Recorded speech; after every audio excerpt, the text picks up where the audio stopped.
আমরা S equal to u t plus half a t square সমীকরণ প্রতিষ্ঠা করব। মনে করি এ সমতরণে গতিশীল কোনো কণার প্রাথমিক বেগ সমান ইউ এবং টি সময় পর অন্তিম বেগ ভি হলে আমরা জানি v equal to u plus এটি।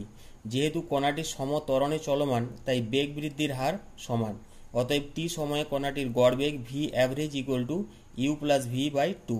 কণাটি দ্বারা টি সময়ে অতিক্রান্ত দূরত্ব এস হলে S equal to v average into t বা S equal to u plus v by two into t বা S equal to u plus a t by two into t. যেহেতু v equal to u plus a t তাই এখানে V এর মানটা আমরা put করে দিয়েছি, বা S equal to two u plus a t by two into t বা S equal to two u t by two plus half a t square বা S equal to u t plus half a t square. প্রাথমিক বেগ u সমান শূন্য হলে S equal to half a t square, আবার কণাটি সমমন্দনে গতিশীল হলে S equal to u t minus half a t square.